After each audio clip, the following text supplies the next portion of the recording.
yeux de Dieu, le salut est quelque chose qui inclut tout le monde. Le salut, c'est l'idée originale et originelle de Dieu. C'est l'intention de Dieu pour l'humanité tout entière. La Bible dit dans Jean 3,16, oui, Dieu a tant aimé le monde qu'il a donné son Fils, son unique, pour que tous ceux qui placent leur confiance en lui échappent à la perdition et qu'ils aient la vie éternelle.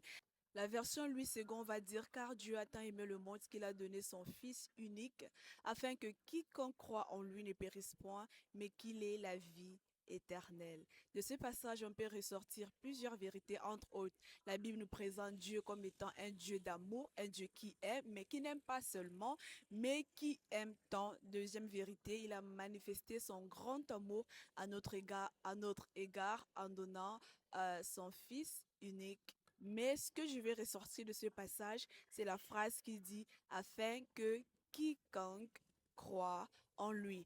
Aux yeux de Dieu, le salut est quelque chose qui inclut tout le monde. Ceci vient briser les mensonges, j'ai envie de dire les mensonges parce que c'est pas la vérité biblique. Les mensonges qui disent que le salut ou le christianisme, c'est la religion du blanc. Le salut, ce sont les blancs qui sont venus avec. Non, le salut, c'est l'idée originale et originelle de Dieu. C'est l'intention de Dieu pour l'humanité tout entière, afin que dans quiconque il y a toi, il y a moi, dans quiconque il y a le blanc, il y a le noir, dans quiconque il y a le riche et le pauvre, dans quiconque il y a tout le monde.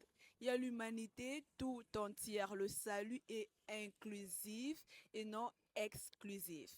Tu viens d'apprendre cette vérité selon laquelle le salut est inclusif et non pas exclusif. Le salut te concerne toi aussi, peu importe ton statut social, peu importe ton rang, peu importe ta position, peu importe ta nationalité, tes origines, peu importe même ta taille, peu importe tes diplômes, peu importe ce que tu as fait ou ce que tu n'as pas fait, le salut te concerne toi aussi. Que vas-tu faire de cette vérité?